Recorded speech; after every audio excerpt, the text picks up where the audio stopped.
Bismillahirrahmanirrahim. Assalamualaikum warahmatullahi wabarakatuh. Innal hamdalillah nahmaduhu wa nasta'inuhu wa nastaghfiruh. Wa na'udzu billahi min syururi anfusina wa min sayyiati a'malina. May yahdihillahu fala mudilla lahu wa may yudlilhu fala hadiyalah. Asyhadu an la ilaha illallah wahdahu la syarika lah wa asyhadu anna Muhammadan abduhu wa rasuluh la nabiyya wa la rasula ba'dah. Allahumma shalli ala Muhammadin wa ala alihi wa ashabihi ajma'in. Qala Allah ta'ala fi kitabihil karim wa huwa asdaqul qailin. A'udzu billahi minasy syaithanir rajim. Bismillahirrahmanirrahim. Rabbi syrah li sadri wa yassir li amri wahlul 'uqdatam min lisani yafqahu qawli. Amma ba'd.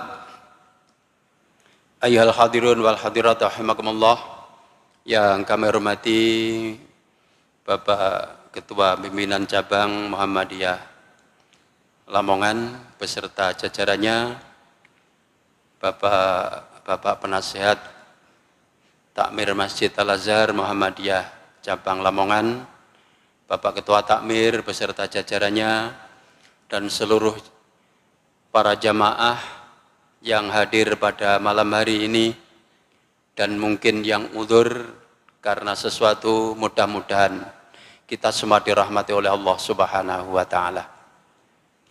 Marilah kita bersama-sama selalu bersyukur pada Allah, mensyukuri nikmat-nikmat yang telah dilimpahkan Allah pada kita, utamanya adalah nikmat iman, nikmat Islam, nikmat kesehatan dan kesempatan. Mudah-mudahan dengan kita syukuri ini, Allah selalu menguatkan, selalu memantapkan keimanan, keislaman kita, dan juga menguatkan dan memantapkan kesehatan dan kesempatan kita, sehingga bisa kita gunakan untuk meningkatkan kualitas pengabdian kita, ketaatan kita kepada Allah Subhanahu wa Ta'ala. Salawat serta salam mudah-mudahan tetap tercurah pada Rasulullah Muhammad sallallahu alaihi wasallam. Hadirin wal hadirat rahimakumullah. Marilah kita lanjutkan kajian kita pada malam hari ini, yaitu kajian Fiqhus Sirah. Temanya adalah Umrah Hudaybiyah, pertemuan yang kedua. Jamaah rahimakumullah, yang pertama yaitu jalan alternatif menuju Makkah. Rasulullah Shallallahu Alaihi Wasallam ingin mengunjungi Makkah. Jadi niat sucinya, niat pertama dan utamanya adalah untuk ziarah ke Ka'bah, ke Baitullah, dan juga untuk melaksanakan umrah. Jadi tidak niat untuk berperang. Dan bahkan beliau menghindarkan, menjauhkan ibadah umrah itu dari kekacauan dan ketegangan. Tapi niat dari Rasulullah Shallallahu Alaihi Wasallam itu orang-orang Quraisy tidak percaya. Jadi mereka tetap tidak percaya. Rasulullah Shallallahu Alaihi Wasallam kemudian bertanya kepada salah seorang sahabat. Jadi ini untuk menghindari konflik, untuk menghindari ketegangan, maka Rasulullah ini ingin mencari jalan alternatif, jalan yang tidak biasa dilewati, jalan yang tidak biasa dilewati. Karena jalan yang biasa dilewati oleh orang banyak, nah itu sudah jelas. Anda ingin mencari jalan lain. Nah, siapakah di antara kalian yang sanggup menemukan jalan untuk kita lalui ke Makkah selain jalan yang biasa mereka lewati? Ini berdasarkan hadis yang diriwayatkan oleh Imam Bukhari dan Imam Ahmad. Jadi yang kita sampaikan ini adalah perjalanan hidup beliau, perjuangan beliau ini berdasarkan hadis Rasulullah Sallallahu Alaihi Wasallam. Nah, kemudian seorang dari Bani Aslam menyatakan kesanggupannya. Dia lalu bertindak sebagai perintis jalan, dan jalannya tidak seperti jalan yang sekarang. Jadi kita membayangkan jalan pada masa kurang lebih 1500 tahun yang lalu, tidak bisa membayangkan. Di Lamongan saja ini tahun 80-an, nah, itu juga bisa kita perhatikan Lamongan ini seperti apa tahun 80-an itu ya. Apalagi sebelum itu ya. Itu Lamongan. Mungkin di kampung-kampung itu masih banyak yang jeblok ya. Masih banyak yang jeblok, dipedal gak roto ya. Nah itu padahal itu 1500 tahun yang lalu, kita tidak bisa membayangkan jalannya seperti apa ya. Jadi seorang dari Bani Aslam itu sanggup sebagai perintis jalan, naik turun, lereng-lereng terjal dan batu-batu yang tajam, yang amat sukar dilalui rombongan kaum muslimin. Ya mungkin seperti kalau sekarang kita lihat, kalau mau naik ke Jabal Nur, yang di sana ada Gua Hira. Mungkin bayangan kita seperti itu. Nah, setibanya di sebuah dataran yang terletak di tikungan lembah, rombongan kaum muslimin belok ke kanan, langsung menuju ke Hudaybiyah. Nah, Hudaybiyah itu sekarang, itu jaraknya adalah 24 km dari Ka'bah atau dari Masjidil Haram. 24 km. Berarti 2 km di luar tanah suci. Batas tanah suci antara ini Masjidil Haram itu dengan radius 22 km. Nah, itu 2 km lagi itu Hudaybiyah. Hudaybiyah. Jadi arahnya adalah di sebelah utara Masjidil Haram atau di sebelah utara kota Makkah. Nah, itu Hudaybiyah. Nah, kemudian gerakan kaum muslimin diketahui pasukan berkuda Quraisy sudah mencari jalur yang lain, itu pun tetap konangan. Masih tetap ketahuan ya. Jadi mata-matanya banyak. Mata-matanya banyak itu berarti pasang mata-mata ya. Matanya banyak, berapa pasang mata yang dipasang sehingga diketahui ya. Jadi gerakan kaum muslimin tidak luput dari penglihatan pasukan berkuda Quraisy. Nah, pasukan berkuda ini yang dipimpin oleh Khalid bin Walid yang ketika itu masih belum masuk Islam. Mereka segera kembali ke Mekah. Jadi setelah mengetahui posisi daripada kaum muslimin, maka mereka segera kembali ke Mekah untuk menghalangi kaum muslimin yang akan memasuki kota Mekah. Mereka berupaya keras jangan sampai kaum muslimin bisa masuk kota Mekah. Nah, itu. Jadi jangan sampai kaum muslimin itu masuk kota Mekah. Nah, kemudian si Kuswa, nama unta Nabi, tiba-tiba berhenti. Sebagian hadis sahih tentang Hudaybiyah yang diketengahkan oleh Al-Bukhari sebagai berikut. Rasulullah Shallallahu Alaihi Wasallam bersama para sahabatnya terus berjalan. Tiba-tiba unta yang namanya Kuswa, unta Rasulullah yang dikendari beliau berhenti sebelum tiba di tempat yang dituju. Nah, melihat unta Rasulullah berhenti, para sahabat terperanjat lalu berkata, si Kuswa mogok. Si Kuswa mogok. Itu kata para sahabat. Kemudian Rasulullah Shallallahu Alaihi Wasallam bersabda, ia tidak mogok. Ini jawaban Rasulullah. Kuswa tidak mogok.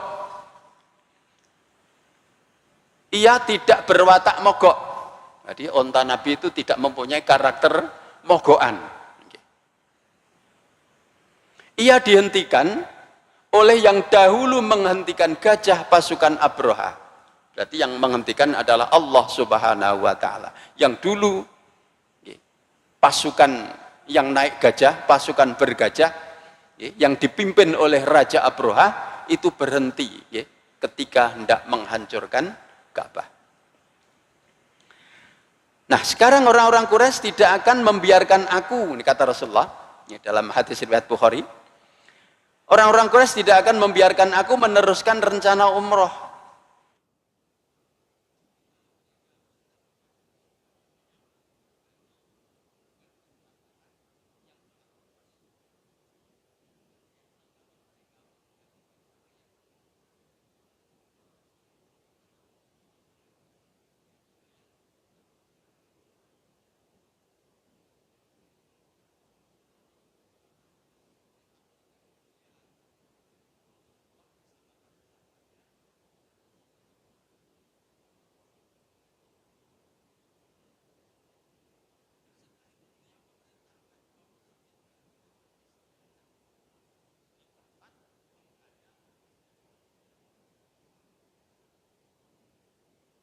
Kemudian mereka berhenti atau beristirahat menunggu pintu-pintu Makkah akan dibuka esok hari. Jadi ini kaum muslimin, para sahabat itu masih punya harapan besar.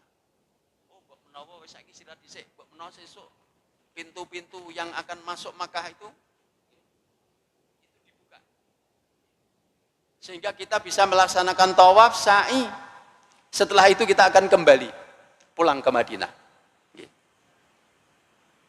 Mereka yakin akan dapat melaksanakan keinginannya. Karena mereka telah mendengar berita gembira, karena Rasulullah pernah menyampaikan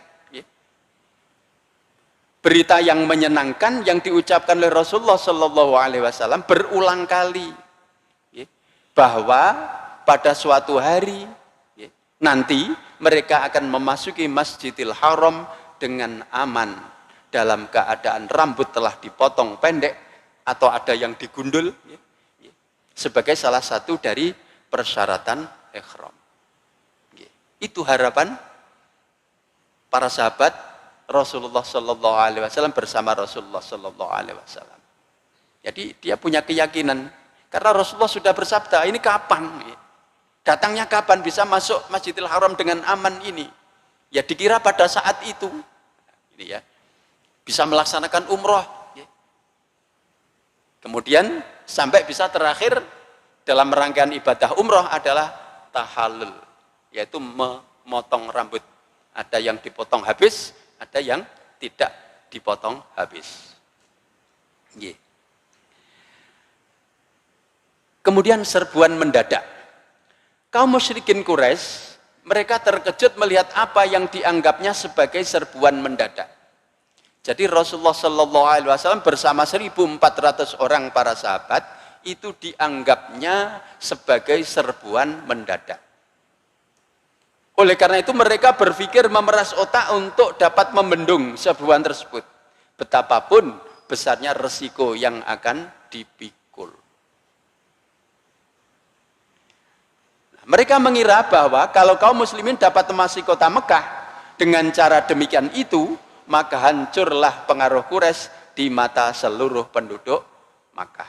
Lebih-lebih setelah terjadinya peperangan dahsyat yang lalu.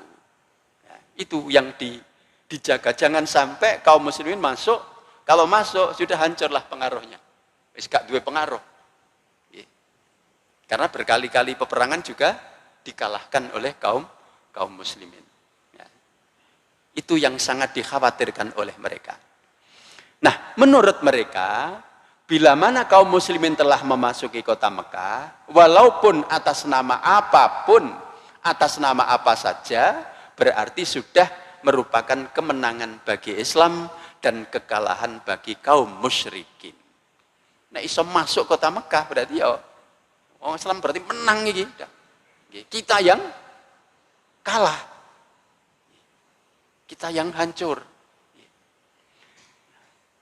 Tetapi di sisi lain, menolak orang hendak mengerjakan umroh, tidak pola boleh. Jadi orang berniat suci ingin mengerjakan umroh, berziarah ke Ka'bah itu juga tidak boleh. Apakah itu milik mereka? Kok dia menguasai atau mereka menguasainya? Orang lain tidak boleh masuk. Nah, dipandang sebagai suatu pelanggaran terhadap hak orang lain. Jadi melarang itu berarti pelanggaran.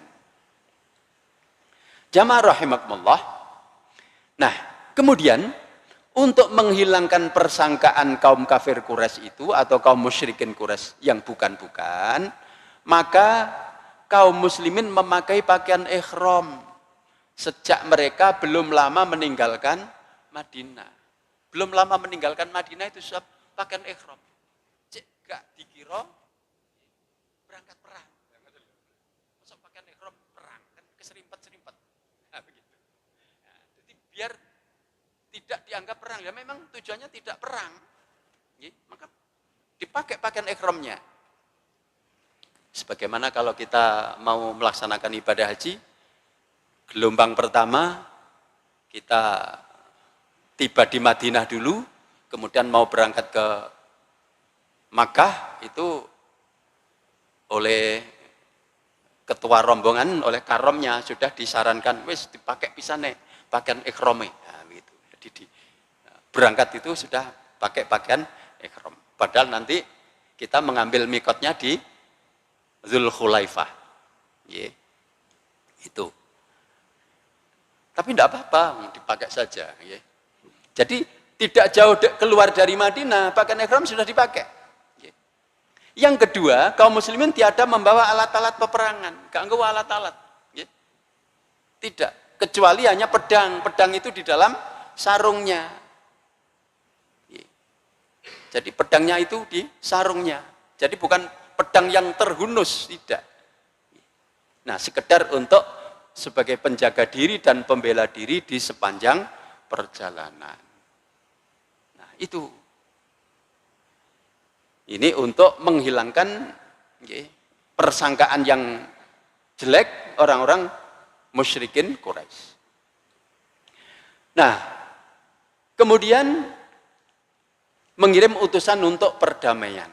Orang-orang Quraisy itu menyadari sebetulnya betapa mereka berada pada posisi yang serba sulit bila terjadi peperangan. Peperangan itu menyengsarakan, menyedihkan, menghabiskan biaya, tenaga, bahkan nyawa sekalipun. Berarti wong kon berangkat perang niku nggih aras-arasen.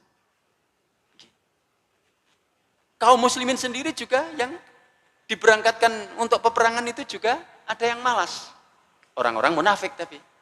Orang-orang munafik malas. Tidak mau berangkat. Wes, orang Islam berangkat dulu. Rasulullah berangkat. Wes aku gak berangkat. Toh nanti kalau pulang saya bisa alasan. Saya bisa matur kepada Rasulullah dengan berbagai macam alasan. Rasulullah nggak menerima alasan itu, tapi hatinya diserahkan pada Allah. Wes terserah sampean alasan opo ae, terserah. Tapi Allah yang tahu. Itu. Tapi akhirnya ditunjukkan oleh Allah kebiasaan orang-orang munafik itu yang suka ucapannya dengan perbuatannya tidak sama. Ciri orang munafik itu yang diucapkan dengan yang dilakukan itu berbeda.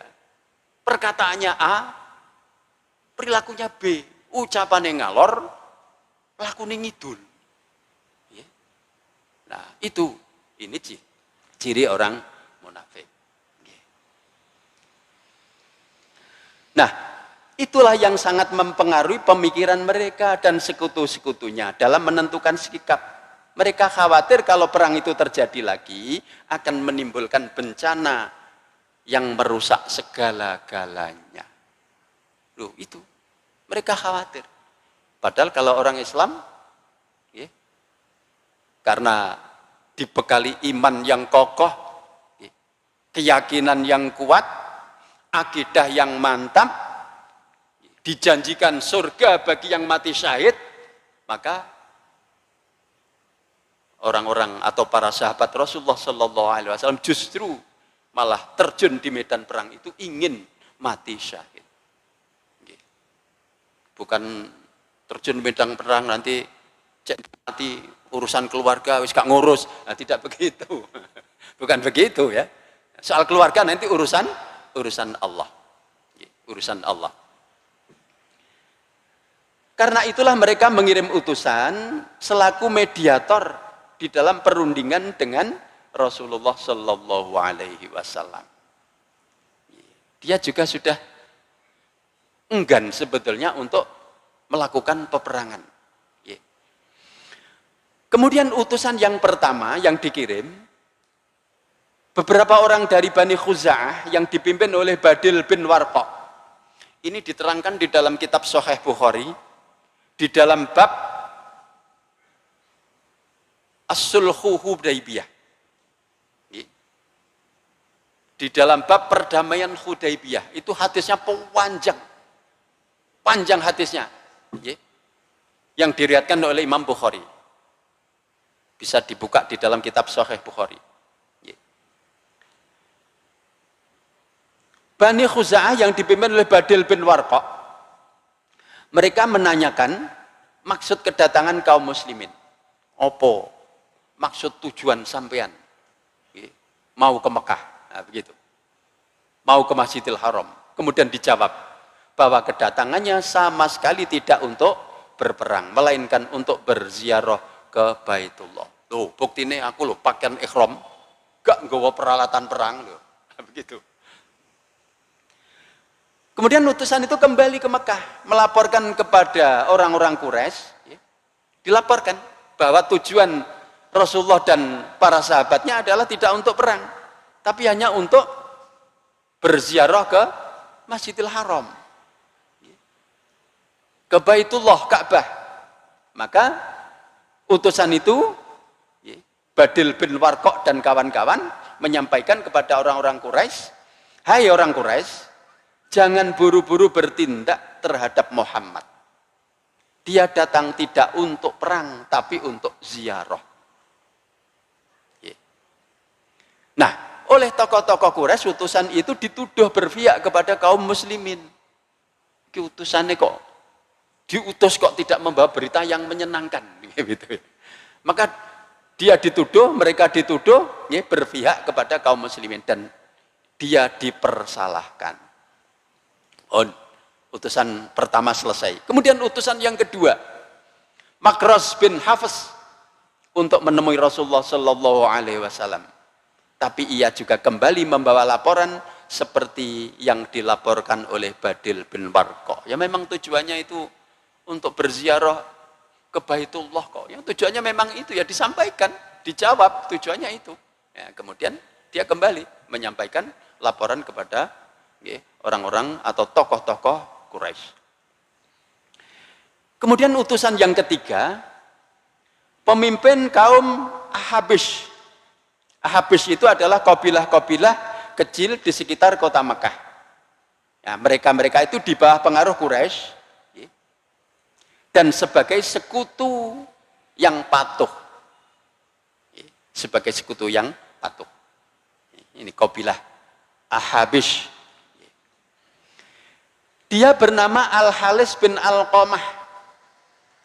Ketika Rasulullah Shallallahu Alaihi Wasallam melihat ia datang, beliau Rasulullah bersabda kepada para sahabatnya,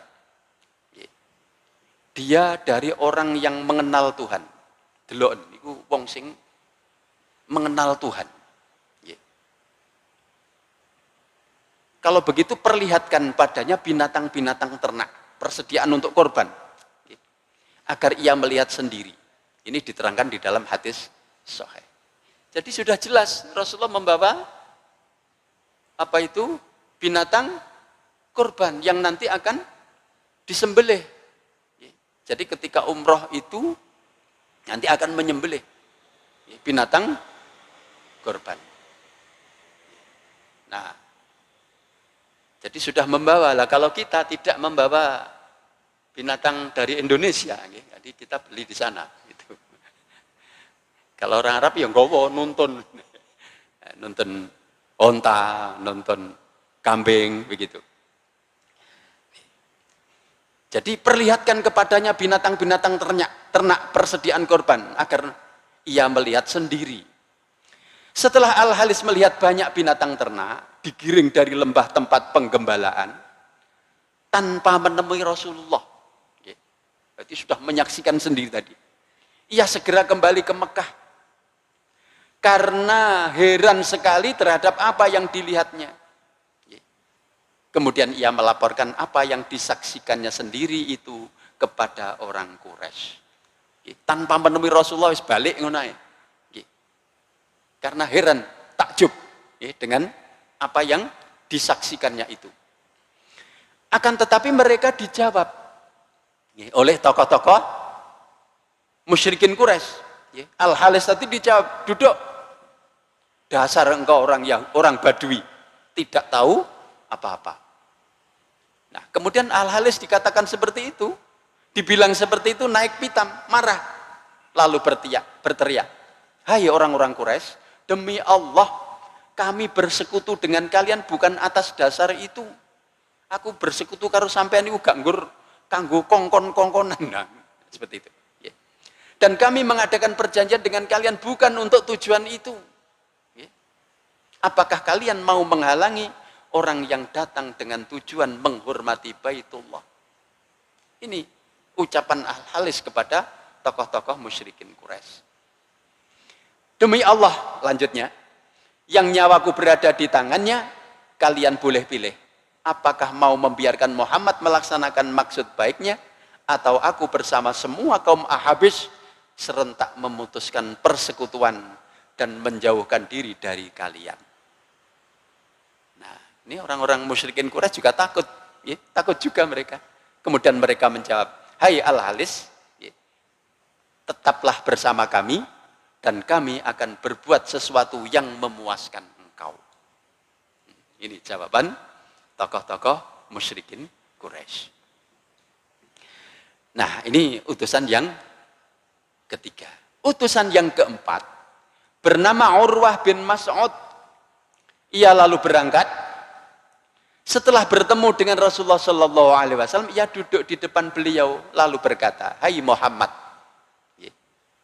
apakah engkau mengumpulkan orang-orang gelandangan lalu kau bawa datang kemari untuk menyerang kaum kerabatmu sendiri? Gak enak ini omongannya. Omongannya gak enak. Didengarkan gak enak ini omongan Urwah bin Mas'ud.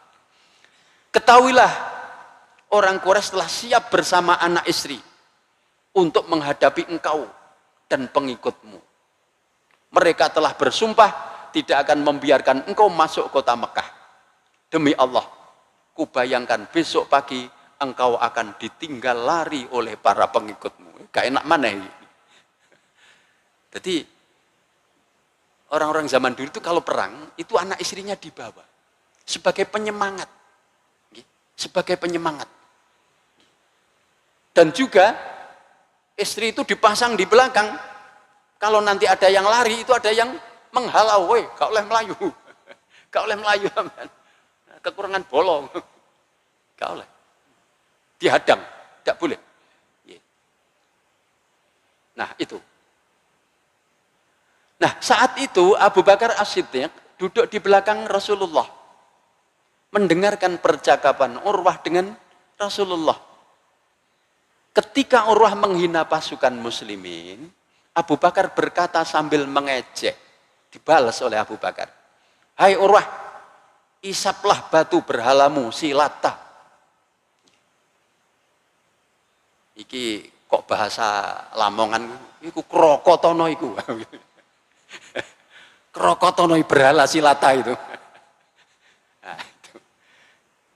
Abu Bakar juga marah, padahal Abu Bakar itu orang sabar ini. Jadi balik mengejek karena menghina Rasulullah dan kaum muslimin.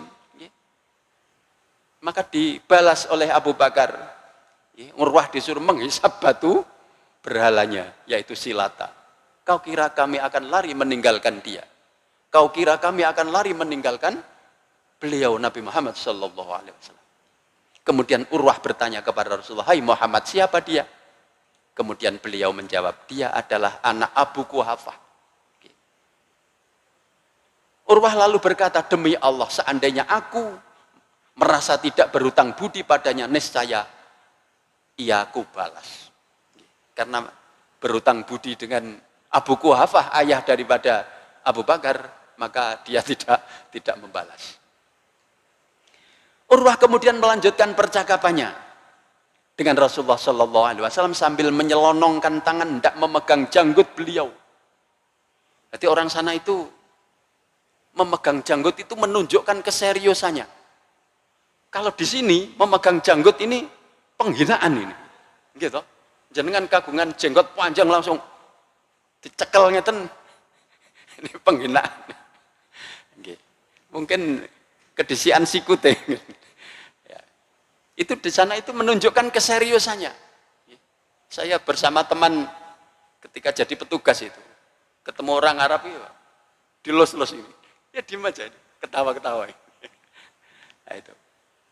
Jadi menunjukkan keseriusannya. Tetapi segera ditepis oleh Al-Mughirah bin Syu'bah sambil ditegur. Jauhkan tanganmu dari wajah Rasulullah Sallallahu Alaihi Wasallam sebelum ku tampar mukamu. Marah. Al-Mughirah bin Syu'bah. Tangan-tangan kotor tidak boleh menyentuh Rasulullah Sallallahu Alaihi Wasallam. Kemudian Urwah menyaut, celaka engkau. Gitu. Ini hadis ya, saya sampaikan ini. Hadis saya sampaikan. Jadi cerita panjang ini harus kita sampaikan. Ini hadis Rasulullah. Alangkah kasarnya engkau. Lalu ia bertanya kepada Rasulullah, hai Muhammad, siapakah dia? Kemudian beliau menjawab sambil tersenyum. Ya Rasulullah menghadapi biasa-biasa saja, tenang-tenang saja. Rasulullah Shallallahu Alaihi Wasallam. Dia itu anak kerabatmu sendiri. Namanya Al-Mughirah bin Syu'bah. Urwah lalu berkata kepada Al-Mughirah, pengkhianat engkau. Baru saja kemarin aku bersihkan nama baikmu dari kejahatan yang kau lakukan. Loh, kalau begitu Al-Mughirah bin Syu'bah pernah melakukan kejahatan apa? Nah, ini ada keterangan. Sebelum memeluk Islam, Al-Mughirah bin Syu'bah itu terkenal sebagai pembunuh yang kejam. Ia pernah membunuh beberapa orang.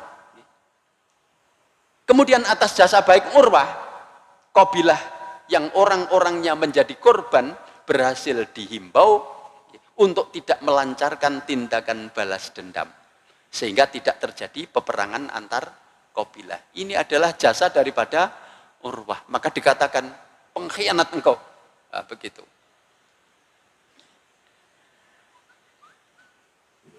Karena kehebatan Islam, orang yang dulu kasar, kemudian pembunuh kejam setelah masuk Islam, Masya Allah, menjadi orang yang berakhlak mulia.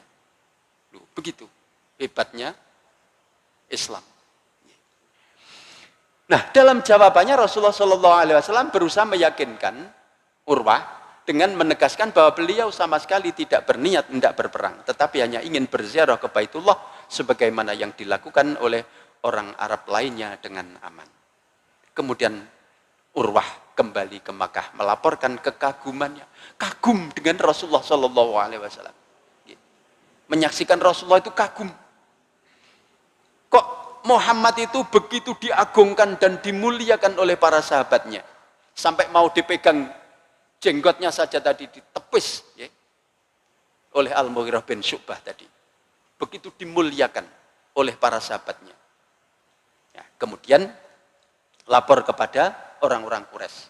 Kemudian ia berkata, demi Allah, aku belum pernah melihat seorang raja yang dimuliakan oleh rakyatnya seperti kemuliaan Muhammad yang diterima dari para sahabat.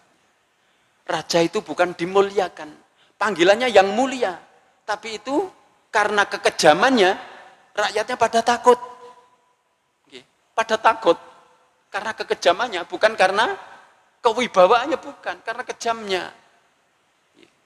Seperti pemimpin-pemimpin di sebuah instansi. Ini kalau tidak bisa menjadi pemimpin yang mengayomi anak buahnya, ngon pensiun gak disopo. Gak disopo, Pak. Saya tahu ada kepala kantor saya, Pak, ini di Sidoarjo sana. Masuk kantor gak ono sing dengus, gak ono sing nyopo belas. Malah roh itu malah masuk kantor. Tahu kalau mantan kepala itu datang malah masuk kantor. Menghindar. Termasuk saya. Termasuk saya. Nah, itu akibatnya. Akibatnya tidak menjadi pengayom kepada anak buahnya. Itu. Masya Allah. Tapi ada salah seorang, beliau namanya Pak Ihsanuddin. Asalnya dari Madiun. Masya Allah, luar biasa. Itu orang kita. Orang kita. Luar biasa beliau. Mengayomi anak buah itu luar biasa. Oke. Makanya begitu datang itu, orang-orang itu sama lari menjemput beliau. Ya ada satu itu, yang lain tidak ada. Insya Allah. Ini mengingatkan para pemimpin-pemimpin. Ya, itu. Aku sungguh melihat sendiri betapa gigihnya mereka membela Muhammad. Terserahlah pada kalian apa yang akan kalian lakukan. Ini hadis riwayat Bukhari termasuk kelengkapan daripada riwayat tentang Al-Hudaybiyah. Kemudian utusan Quraisy tidak pernah kemukakan misi yang dipesankan kaumnya. Utusan itu ya balik, utusan balik, utusan balik. Jadi 4 utusan. Para utusan Quraisy sama sekali tidak pernah mengemukakan apa yang dipesankan oleh kaumnya dalam perundingan dengan Rasulullah Shallallahu Alaihi Wasallam. Bahkan mereka kembali cenderung ingin bersikap baik-baik terhadap kaum muslimin dan membiarkan mereka menunaikan umroh. Utusan itu kabeh ngono. Wis jarno poong nglakoni umroh.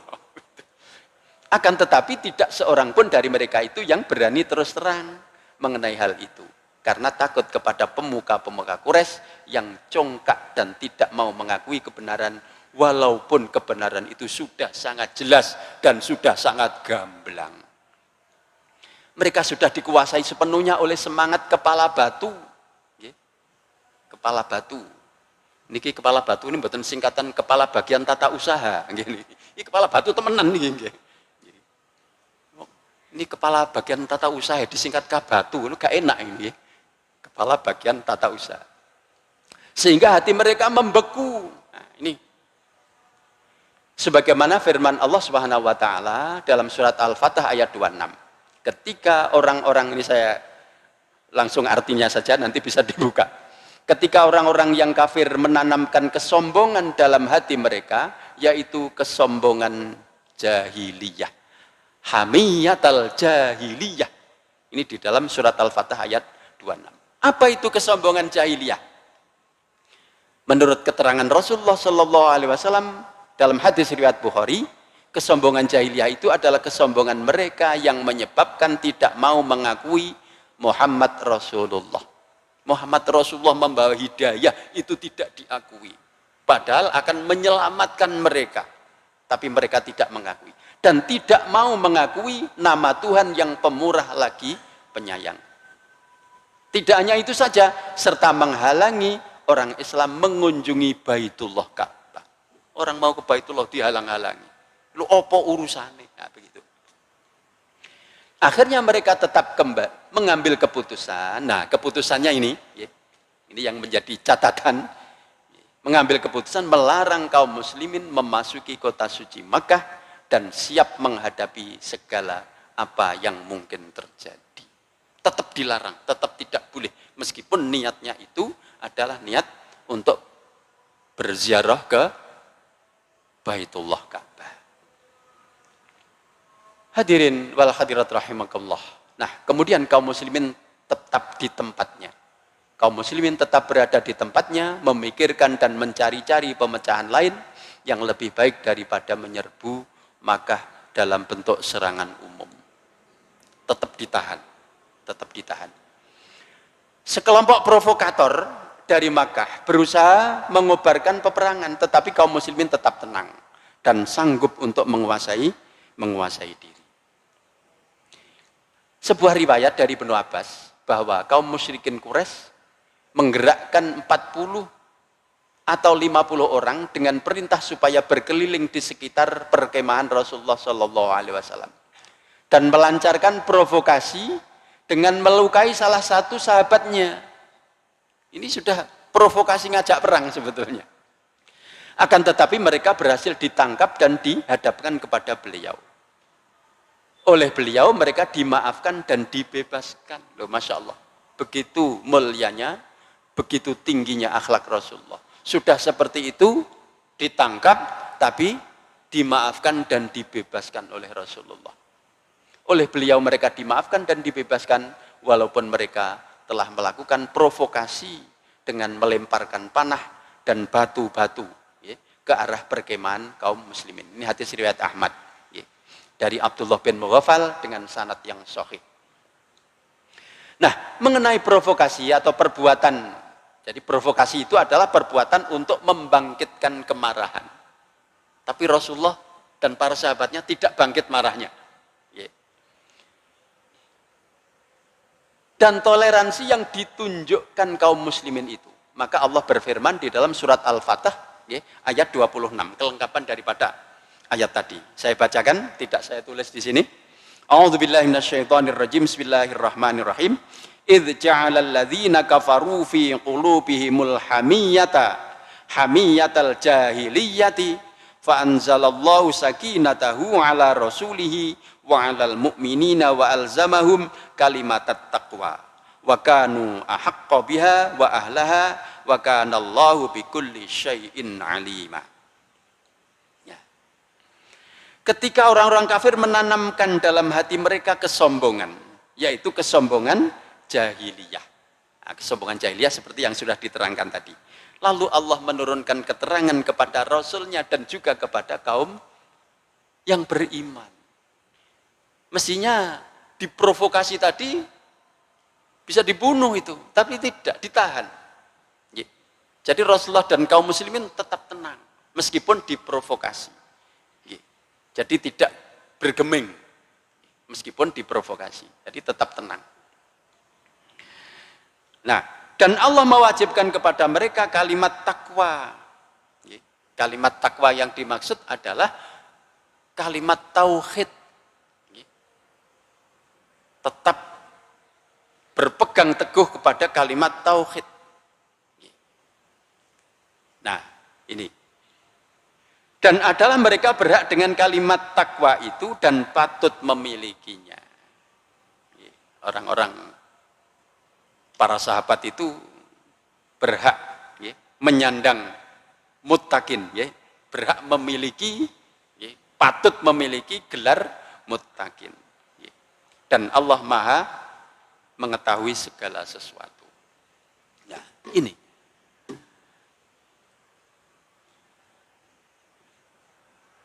Jamaah rahimakumullah. Nah, itulah pertemuan yang kedua ini tentang umroh Hudaybiyah. Jadi umroh Hudaybiyah itu adalah umroh yang gagal dilaksanakan oleh Rasulullah SAW bersama para sahabatnya. Meskipun dengan niat tulus, sampai pakaian ihram dipakai, tidak membawa peralatan perang, tetap dilarang, tidak boleh masuk kota Mekah, tidak boleh melaksanakan umroh. Sehingga umroh ini, umroh yang di tahun 6 Hijriah ini gagal. Yang kemudian nanti ada umroh qadha, yaitu pada tahun ke-7 Hijriah. Nah, itulah yang kemarin sudah saya sampaikan, yaitu pada pertemuan yang lalu tentang umroh Rasulullah SAW itu ada empat kali. Nah, itu. Nah, ini mudah-mudahan bisa memberikan pencerahan kepada kita tentang sirah nabawiyah. Kita berusaha mencari sejarah yang berdasarkan hadis-hadis Rasulullah sehingga otentik, tidak diputar balikkan. Maka kita harus berhati-hati. Sekarang ini banyak sirah, banyak sejarah yang diputar balikkan. Mungkin panjenengan sudah membaca di YouTube, yaitu orang yang menyebarkan paham liberalisme, yaitu Islah Bahrawi, itu mengatakan dan menjelek-jelekan sahabat Rasulullah SAW, bahwa yang membunuh Utsman bin Affan itu adalah Muhammad bin Abu Bakar. itu adalah palsu, itu adalah salah, tidak benar. Beberapa riwayat tidak benar yang mereka mengatakan seperti itu. Nah, kita punya bukti-bukti sejarahnya. Maka membaca sejarah tidak hanya satu sumber, tapi harus. Nah, mereka sumbernya adalah dari orientalis, dari para orientalis. Sejarah Islam ditulis orang Barat, ya, berbahaya. Demikian, mudah-mudahan bermanfaat. Dan marilah kita akhiri pertemuan ini, mudah-mudahan bermanfaat. Assalamualaikum warahmatullahi wabarakatuh. Waalaikumsalam warahmatullahi